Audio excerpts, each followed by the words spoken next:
Dzień dobry Państwu, to jest 17. Europejski Kongres Gospodarczy w Katowicach. Ja nazywam się Dominika Pietrzyk i jestem tu z Państwem w studiu dziennika Rzeczpospolita, gdzie przeprowadzimy rozmowę z panią Geraldine Schenk, która jest dyrektorem krajowym J&J Innovative Medicine Poland.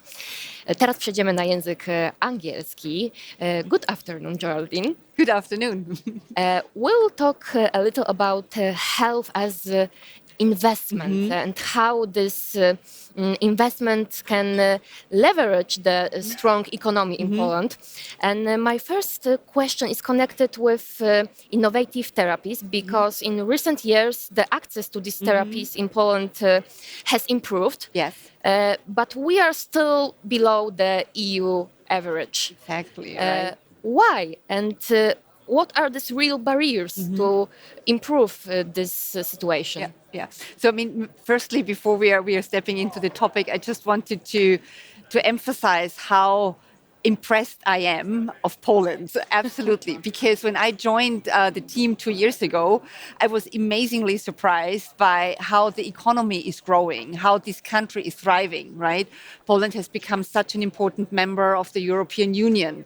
Fifth biggest economy, a very trustworthy partner, also related to military investment. But when we look, as you have said, along healthcare, of course, Poland lags a little bit behind the European average related to investment and budget liberation for healthcare. Currently, Poland is investing 7% or refunding 7% of the GDP. But on average, it's 9%. So why is that? Of course, now in this very turbulent environment, military defense, of course, is very important. But we also see a very, very important aspect in increasing the access for innovation for the patients in need here in Poland, because we say that the wealth of an economy is also based on a healthy population, right? We see currently there are room for improvement. So we see now an acceleration in the time from when we have submitted our dossier until we get the reimbursement after negotiations with the Minister of Health. So in the previous year, it was more than 825 days. Now we are already down to 800 days, and we see an even further acceleration, which should bring us down to 1 year. So for submitting and then also getting the reimbursement. So I think we are here on a very good track. The other thing is a little bit this access to innovation. When we look how many patients do have access, Poland is at the very end of the European countries, right? And I think we also need see our mission a little bit to work on that. How can we partner with the Polish government to accelerate this access and broaden specifically this access for innovation to patients? Yes. And what are the consequences of this lack of innovations when we think about healthcare system and patients? Yeah. So I think one of the consequences is truly that the patients have very long waiting times, right? Until they get an appointment with the doctor. We see also a capacity issue at the hospitals. So because the current system is very hospital driven, that a lot of hospitals are simply running out of resources and the capacity. And I joined this morning also a debate where they said workers in healthcare will become a rare good. So we really need to invest in educating those healthcare workers, the nurses, the physicians. I think we also need to find the right environment and the right balance that they are willing to stay here in Poland and work for the Polish population, right? So I think there are several elements, but I think what we think is how can we drive the debate together with the Minister of Health, finding the right solutions to truly address a little bit the capacity issue, but also accelerate the access for innovation. And I think when bringing innovation in healthcare, it also can help the capacity issues that we currently face in certain regions and also in certain hospitals. And why is that? I mean, when you treat patients with innovative medication, firstly, side effects are better, efficacy is better. The patients do not need to stay that long in the hospital, so they can be released earlier.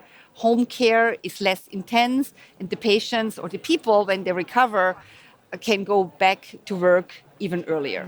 So, yeah. Yes, but in the context of the current macroeconomic situation and the Polish situation, we spent a lot of money for some defense issues, and I'm wondering if maybe healthcare spending should be seen not only as a cost, but also as an investment. Exactly. That's wonderful that you say this, right? Because when an economy is investing in the health of the population or of their own population, when an economy invests a lot even in prevention, right? So preventing a lot of these chronic diseases, it pays off, right? Because the patient and the populations, they are way healthier. They can contribute way more to the economic growth and to the economic success. So I think it's the right way not only to look at the healthcare investments at cost, it's really an investment in the future because we're all getting older. Yes. Diseases are becoming more and more complex. But on the other hand, the diagnostics and also the treatments are becoming more and more effective. So currently, it's a little bit of a win-win situation that we should aim for. And I've never seen that healthcare is only a cost topic. It's literally, for me, seeing it more like a long-term investment into the future of a successful economy.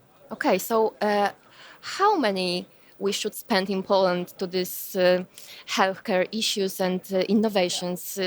We are below this 9% of EU average. What should be the level of this? I mean, at least when Poland can think about to go on par to the 9%. I mean, we talk here about 2 percentage points, right? Which doesn't sound a lot, but when we talk about hard zloty, it's a lot of money. And I think this 2% can make a lot of difference for the Polish economy, for the healthcare system, but mainly and most importantly, for the patients in need. Okay. We are talking about innovations, and I'm wondering how big potential is connected with European health and data space, because this is the tool which should be used to improve this innovation. Exactly, right. I think this European health data space gives us a lot of opportunities to accelerate this access to innovation. So why is that? I think we have four beneficiaries groups of people. So I think firstly, of course, the patient, right? Because if we can accelerate the innovation, the research, right? This is also very beneficial for the patient. That's the first thing. The second thing for the patient is that even the patients currently do not have access to their own healthcare data. So they really need to look every time in different systems, but literally they don't have their own health history with them. I think secondly, it's the doctors, right? I mean, how often we have been at a doctor and the doctor has to say, no, you need to do the screening again, or no, you need to do this x-ray again because I don't have access to your older records, right? So this is not really helping to control the costs in healthcare because it's an additional spending that might not be needed, right? But also if a physician has the complete story of his or her patients, the doctor can make a way better informed decision what should be the best next step related to the treatment. And therefore also the treatment outcomes can be improved. I think the third body here is, of course, research. I mean, we can accelerate the research when there is the access to the anonymized data. We are not talking about the personal data. We are literally talking about the anonymous data. And with the help of artificial intelligence helping us to process a vast majority of data, we can not only accelerate our studies, we can also improve the design of the studies of future compounds. Because based on data, we can look in specific subgroups, in specific gene mutations, right? Which we do not have currently. Or it needs a little bit more time Yes. to get that, right? And as I said, and lastly, I think the fourth body that is benefiting from that is the healthcare system in general, because if the physician can make the informed decision, if the studies are adjusted to the very individual needs of the patient recovers, the patient has access to the data, and this is also helping to manage the healthcare costs properly. Although we have some challenges that Yes, we need of to course. overcome, but I think I think we are on a good way, and also thanks to the Polish presidency, this is really a very important topic, and we made progress here. So I think Yes. there are currently 4 elements that we need to consider. So firstly, the harmonization of the IT systems, right? So Yes, because it's every a big country is challenge. working with individual systems, and we need to generate these harmonized platforms where we can upload all the data. And this needs financial resources, right? Because we need to train the people to work on that, but we also need to literally prepare the platforms. Then every country currently has different legal laws related to data privacy and how data can be processed and managed. And I think lastly, we do not only see that the countries are working on very individual IT platforms, it's also the individual hospitals. So there is hardly no data exchange from one hospital to the other hospital. So, and also this is, I think, what we need to overcome. And we think through true partnership and continuing the discussion and the conversation about it, how everybody can benefit if we can make this European data health Yes, we have space 4 years reality. for this still. Exactly, we still have 4 Let's hope years, that but it we will have be to. enough. Yeah, exactly. From the wider perspective, do you think that the Polish healthcare system is ready to this organizational and digital effort when it comes to implementation of innovations? I think I was very surprised how advanced the data processing is here in Poland, right? I mean, we have, I think Poland has one of the most advanced systems related to process the data or to register or to collect Yes, the it's data. fifth in the EU, I think. Exactly. So, because I mean, we have this P1 platform, right? So we have the systems here. So I think we can build on a very, very strong foundation to start accelerating, but also to use this data that we have related to that. So I think related to data processing and data management, the infrastructure is here.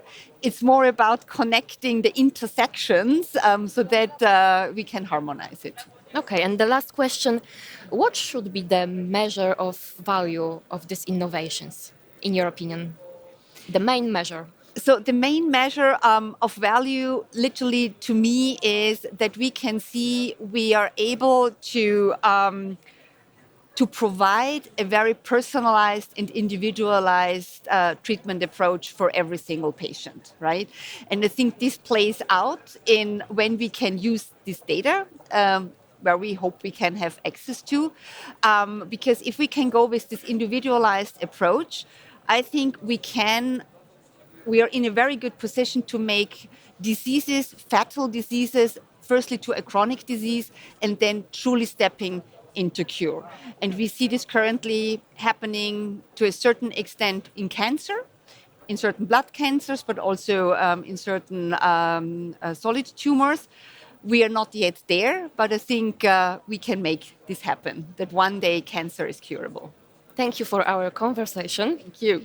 Gościem Rzeczpospolitej była Geraldine Schenk z J&J Innovative Medicine Poland. Dziękujemy.